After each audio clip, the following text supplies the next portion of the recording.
I'm Corbett Wall with DV Auction, here with your feeder flash for Thursday, February the 4th, brought to you in part by Norbrook, whose generic products are equal to name brands in active ingredients, strength, dosage, and method of administration, making it convenient for producers to use them. For more information, go to norbrook.com. Got a new ag committee, and I tell you what, the most radical of the Democrats are getting their pick of the key committee assignments in the new administration here. And so far, the one that struck the biggest chord with us is Cory Booker, Democrat from New Jersey. He has found a seat on the Senate Ag Committee. And you know, and he should, you know, he grew up on the family farm there in Newark, New Jersey. And, you know, he was active in 4-H and FFA. Active in his high school rodeo team. They say he was a hell of a calf roper in his day. Although I could not see his name anywhere in the standings, even at the Cowtown Rodeo there in New Jersey. But if you guys believe all that, I got a bridge to sell you. His only qualification for being on that Senate Ag Committee is that he's a vegan and he hates animal agriculture.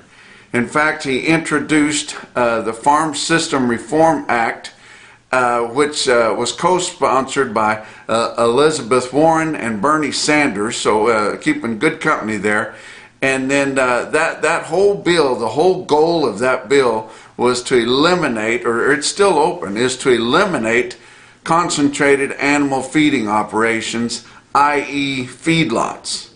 That's his goal. And now we've got him on the Senate Ag Committee. Aren't we happy about that? What does he consider a concentrated animal feeding operation? A dairy with over 700 cows, a feedlot with over 1,000 head, 2,500 pig feeding operation, 500 horses, or 10,000 sheep. So I tell you what, every day it's just more appalling what this new administration is doing to kill you know, agriculture, to kill blue-collar workers, to kill jobs, to kill energy. It's unbelievable. You know, I guess we knew that it was coming, but it's still a shocker whenever you see these things actually happen. But if I'm looking even more haggard than usual, it's because I was down at Rooney Angus Ranch videoing bulls on Wednesday there. And the reason I'm looking so haggard is lack of nutrition more than anything. That Rooney Angus Ranch, it's a cowboy deal. They show their cattle a horseback, but they do not have a chuck wagon. And if I hadn't had a Dr. Pepper and a half a can of Copenhagen, I'd have probably went down right there in the video pen. But I had to give my buddies Brady and Micah Chandler a hard time there. That they run the outfit there, and they were worried about us not getting lunch. But they're gonna see this before they see me on Thursday, so I'll let you guys know that I did cripple into Stephenville and got some Whataburger, so probably going to pull through there. But they will have a catered lunch for their bull sale on March the 11th in Desdemona, Texas. And you talk about top genetics. I mean, all the numbers, bells and whistles and everything, guys. So put that on your calendar. We'll be able to view and bid that sale on dvauction.com on March the 11th. Let's talk about your board for Wednesday. February live cattle futures down $0.50 at 115.47. April down 7 cents at 122.45. Going out from there, and most all your back months on live and feeder cattle were higher. Did have one there that was next closest up that wasn't too much, but they were all up a nickel to up 67 cents. So not a bad day all in all on your live cattle futures. Feeder cattle for March down just 60 cents at 138.52. April was down 42 cents at 141.82, and mind you, grains bounced back and they were higher. They're just like a yo-yo, so they were down the previous day, up on Wednesday. But the out fronts for the most part were higher on feeder cattle, also from down a nickel on the next out to as much as 37 cents higher. But not too bad on your futures on cattle for Wednesday. Your fat cattle trade has yet to develop. We did have a Texas cash pool 113.22 on Tuesday. We didn't really have anything to speak of anywhere. On Wednesday, we did have a few online auction sales at 113.75, so they're splitting hairs, guys, but it looks like the market's going to be 114 if nothing dramatic happens. Probably 178 to 180 on a dress basis, I would assume. But how about Stockman's Livestock, Yankton, South Dakota? Their Tuesday slaughter cattle auction with over 3,000 head on offer. Most of their fat steers and heifers were bringing from 111 to 114, with a few stick out sales as high as 115.75, and most of those being drug free.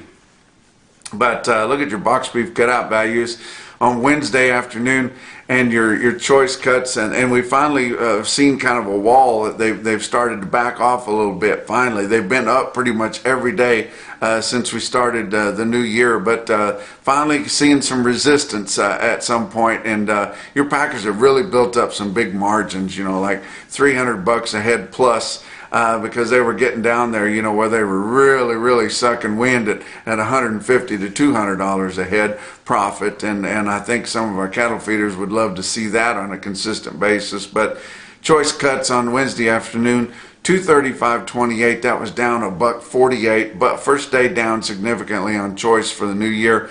Selects 223.39, down $1.65. Your slaughter, 354,000 through Wednesday. That was 3,000 more than last week, 11,000 off of the same week a year ago.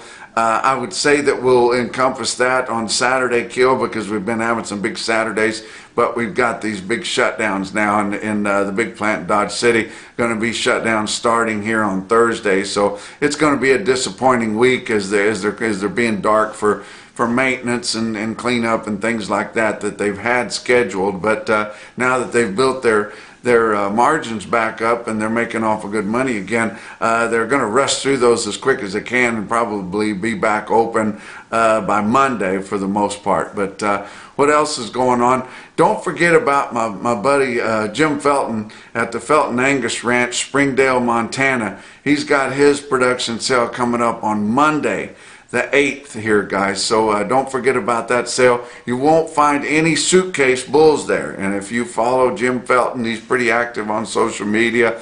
He's got a big following. He does a hell of a job there. We're talking about big, rangy, working bulls now. I tell you what, long and big and tough, rugged, working bulls there for the commercial man. And if you're interested in something like that, get on the Felton Angus Ranch sale. View and bid that sale on DV auction here coming up on Monday.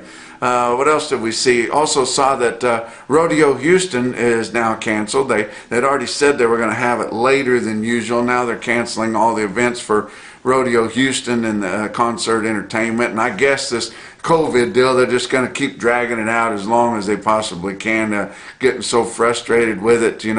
I was watching some news there earlier this week, and some of the professionals said that basically your Dakotas are not even in the pandemic anymore. They've healed up so good, they're basically not even in the pandemic. And why is that? Because they were largely left wide open.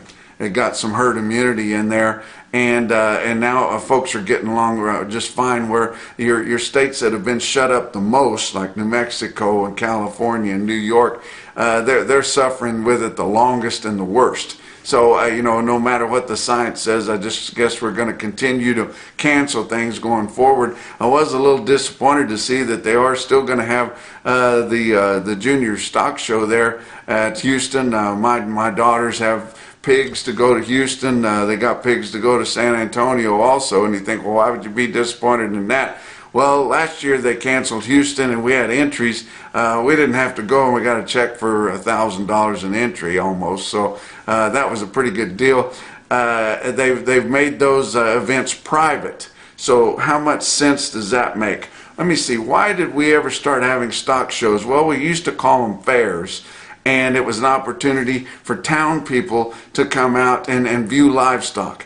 Now, when do we need that more than we need that right now? Never. And so you know, the town people that can come out and enjoy themselves and get to see livestock and see how you take care of them the right way.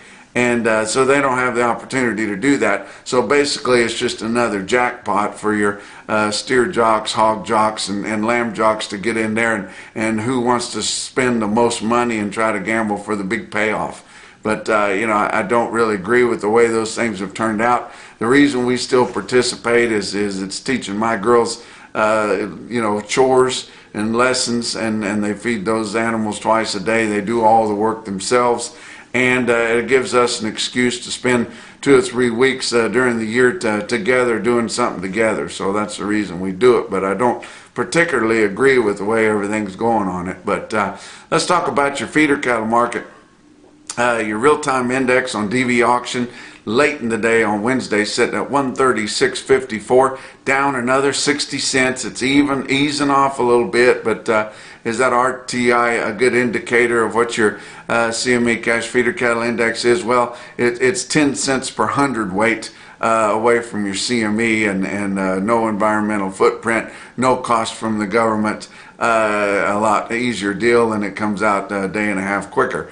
But let's talk about some of your big sales on Wednesday. OKC West, El Reno, Oklahoma, 8,600 head there. Feeder steers $1 to $3 higher, although your index level was lower, but your feeder steers in El Reno are $1 to $3 higher. Feeder heifers fully steady. Steer calves steady to $2 higher. Heifer calves sharply higher, 10 to 12 bucks higher, especially on your 5-weight heifers.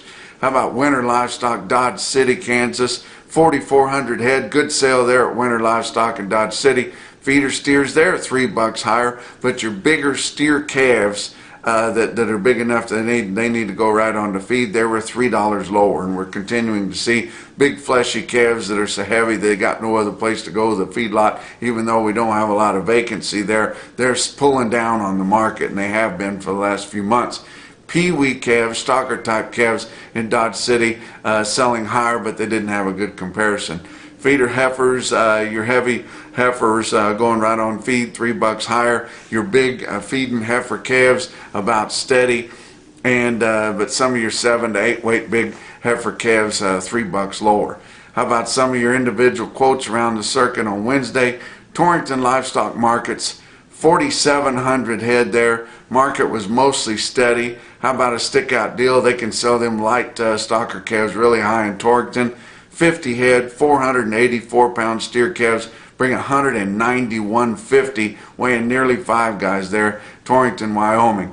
How about Stockman's Livestock in Yankton, South Dakota? I talked about their slaughter cattle sale on Tuesday earlier. Have a big feeder cattle sale on Wednesday. How about 260 head, 883 big pound, big feeding steers there in Yankton, South Dakota, bring 135.50.